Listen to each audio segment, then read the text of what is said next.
Paul, we need to talk. You got a minute? What's up? I'm kind of busy right now.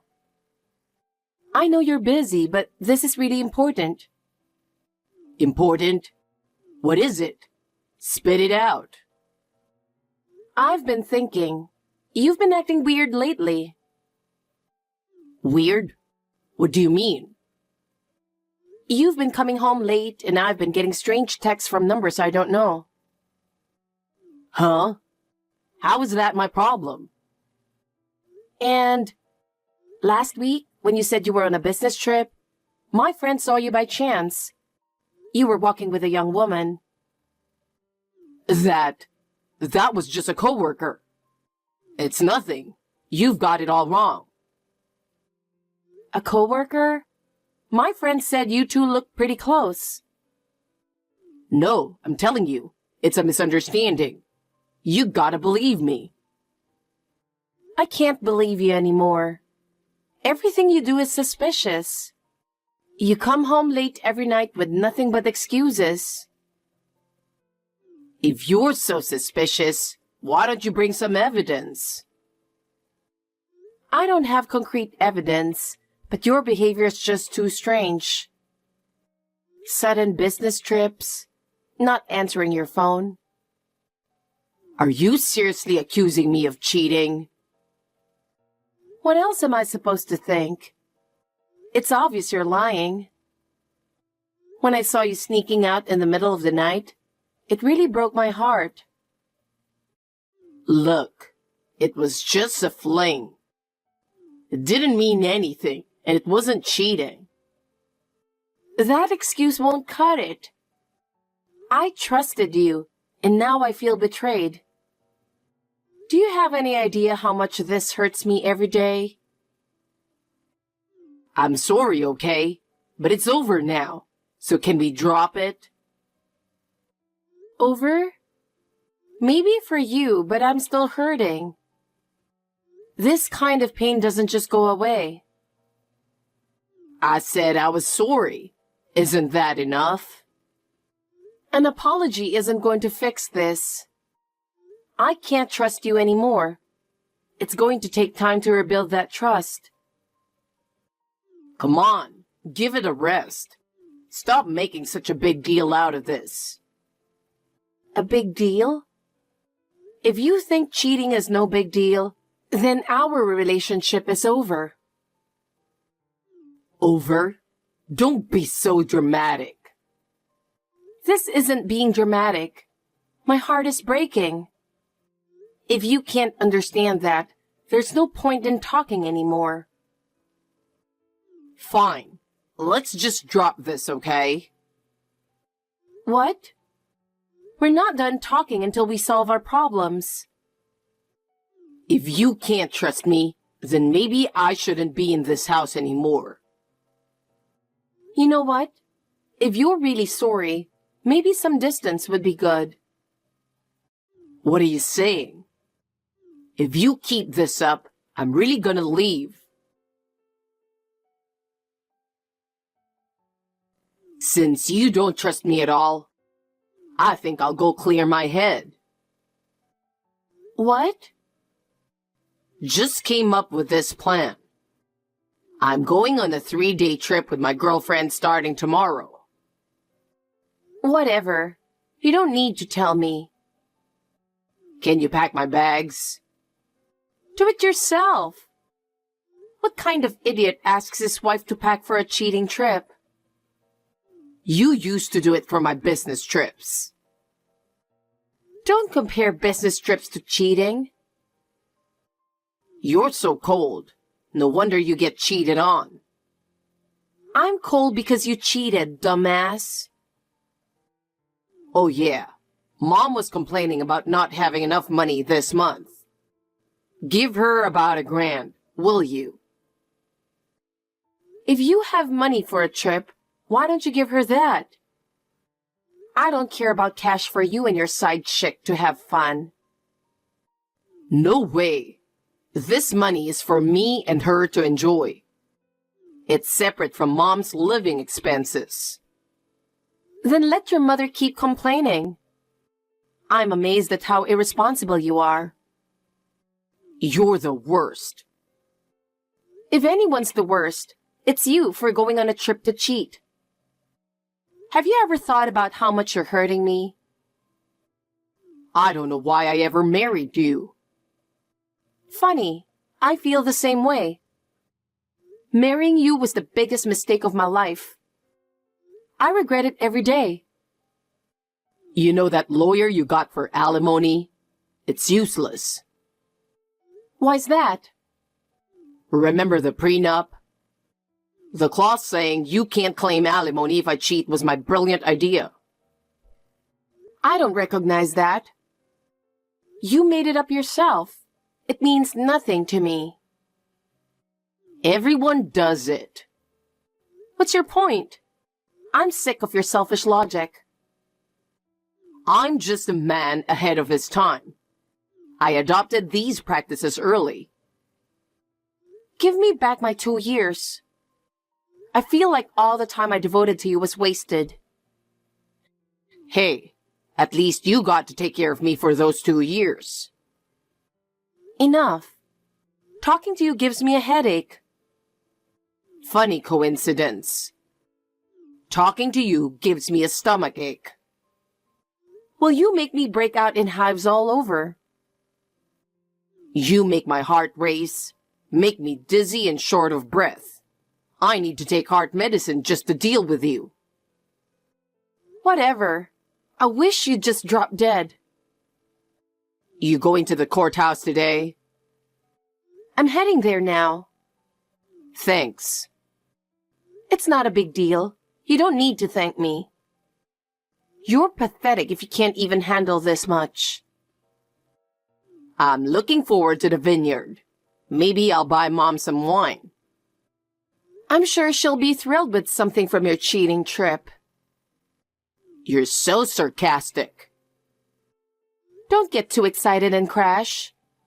My life goes on even after your little trip is over. You're worried about me? I'm worried about the guardrail. It'd be a shame if something innocent got damaged because of an irresponsible person like you. You're so unlovable. Bye. You're not worth talking to anymore. Yeah, later. Hey, something terrible has happened. Do you know about it? Mila, you seem panicked. What's wrong? I just got a call from the police. They said Paul died in an accident. What? Apparently, he crashed into a guardrail and fell off a cliff. Oh my God. The woman with him survived, but it wasn't you. That was his lover. Huh? He was cheating? Yes. He said he was going to the vineyard with her. I see. That boy was a playboy, huh? What the hell? Is that really what you're focusing on? Why didn't you tell me sooner? He called me last night asking what souvenir I wanted. I told him to get me sangria. My condolences. But now's not the time for that. The police called me because my number was listed as Mom in his contacts. They should have called you, his wife, first. Well, it doesn't really matter who they called. What's important is that he's not coming back. Hey, why are you so calm? Your husband just died. You don't seem that sad either, Mila. If anything, you're too calm. What? Who said I'm happy about the insurance money? I didn't say anything about insurance. Did he have a policy? He's had a life insurance policy since he was a child. But I'd rather have him alive than any money. That's not how it looks. Your words and actions don't match up. What are you going to do now? How will you manage without Paul? I'll manage on my own from now on. I'll figure things out by myself.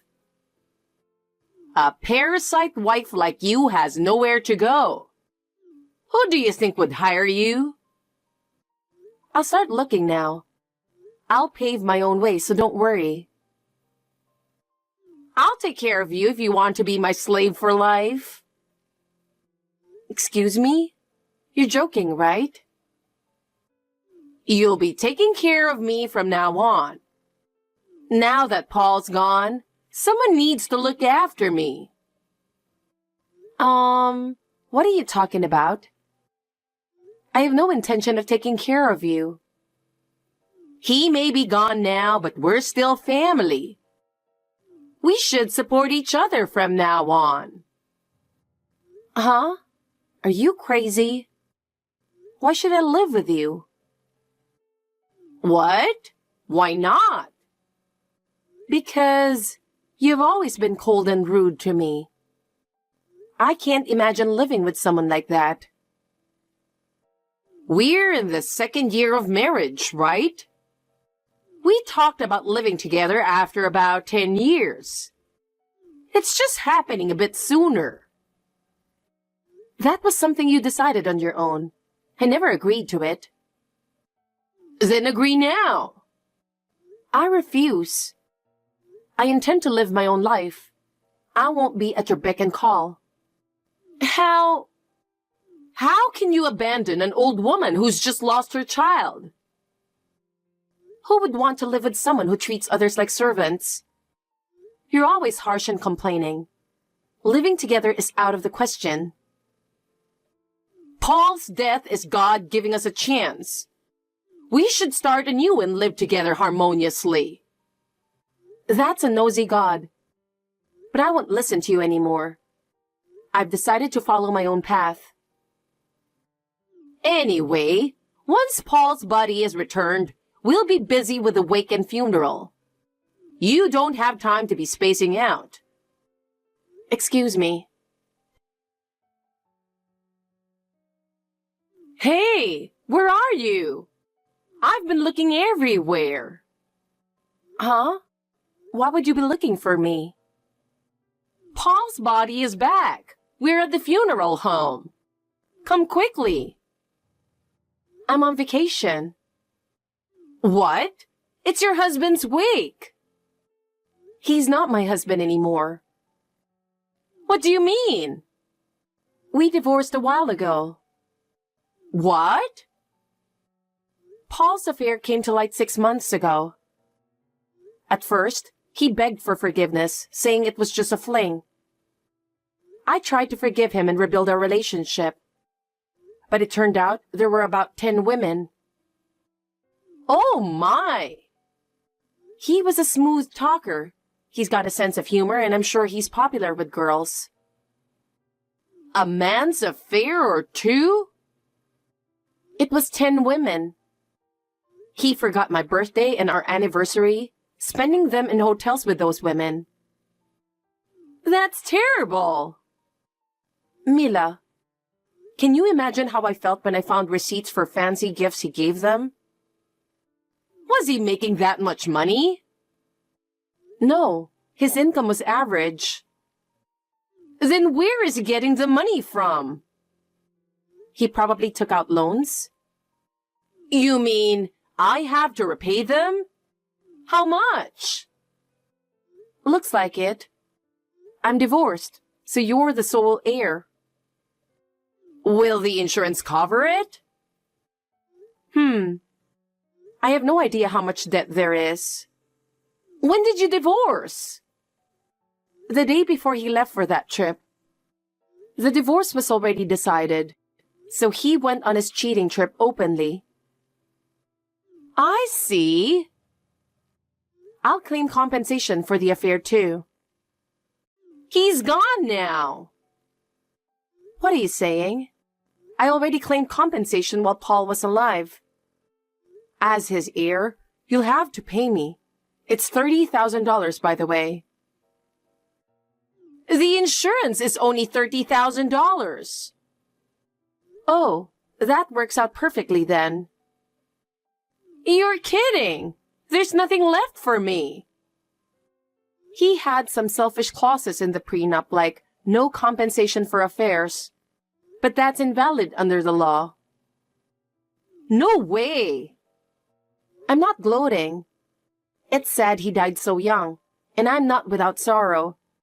But Paul kept cheating even knowing how much it hurt me. You're overreacting about a mere affair.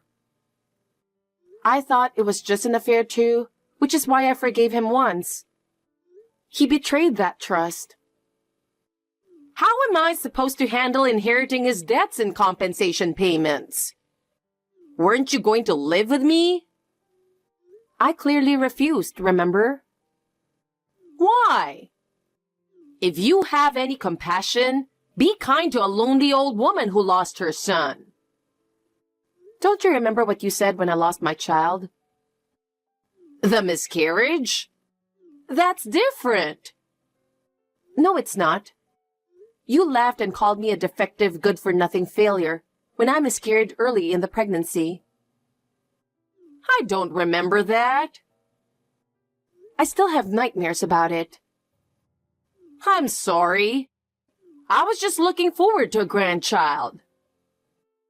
Some things can't be excused with just. You should know that after living so long. You're going to make me handle the wake and funeral alone? You're the chief mourner. Won't you help me? After all that betrayal, the only revenge I can take is not mourning him. Some might call me heartless, but looking at his portrait only brings painful memories. I can't bring myself to pray for his soul. I'm short on money too.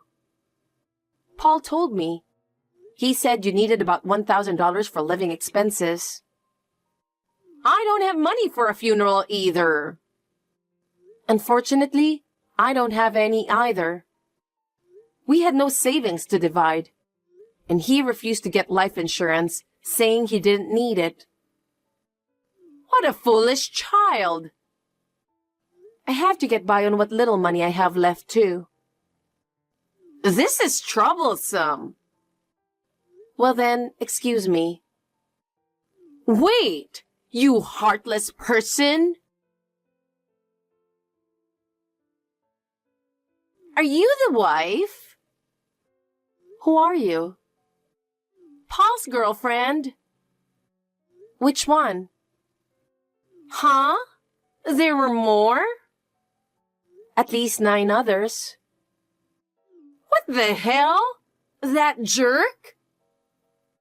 Are you the one who was in the vineyard accident with him? Yeah, I broke both legs because of his driving. I'm going to sue for damages.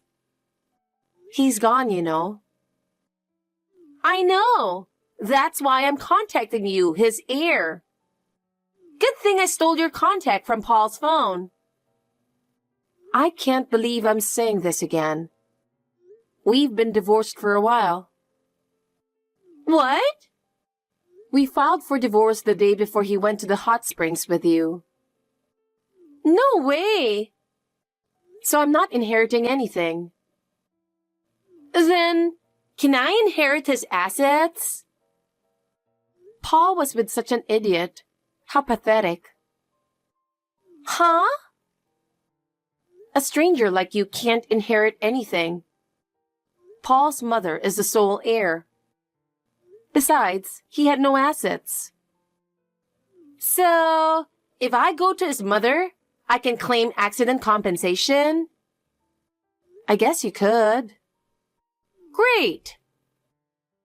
I'll let her know about you. Can you send me your address and name?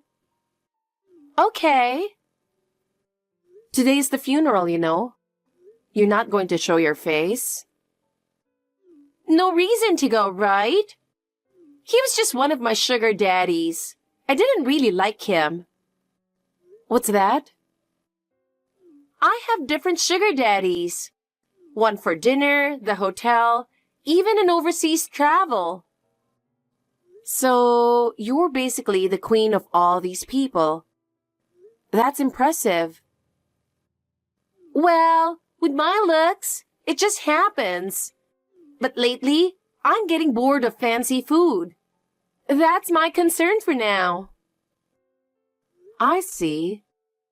But is that really okay with you? Yeah, if that's how it is, I'll just have to claim compensation from Paul's mother. And I need to heal this leg quickly, or my daddies will worry. I see. It must be really tough, huh? Well, good luck with everything.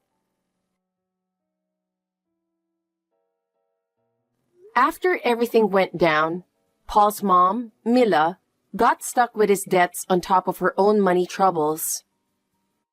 His life insurance pretty much vanished, paying me damages and clearing his debts. So her dreams of living it up went up in smoke. She used to live in this big house, but had to sell it and downsize to a tiny apartment where she's pinching pennies. Back in the day, she had people to lean on. But now, she's all alone without any support. Considering how cold and heartless she was to me, I guess you could call it karma. As for Dana, Paul's side chick, her life's been one hell of a roller coaster. She tried to sue me for money, but the law shut that down real quick. To make matters worse, Paul's other flings came after her for cash, leaving her drowning in debt. Her sugar daddies bailed on her one by one. And now, she's got no one in her corner. Dana used to live the high life, but these days, she's flying solo and lonely as can be. As for me, it was rough at first, not gonna lie. But I finally managed to turn things around. I landed a job, found a new place to crash, and I'm feeling pretty good about standing on my own 2 feet. I've put all that painful stuff behind me and found my own slice of happiness.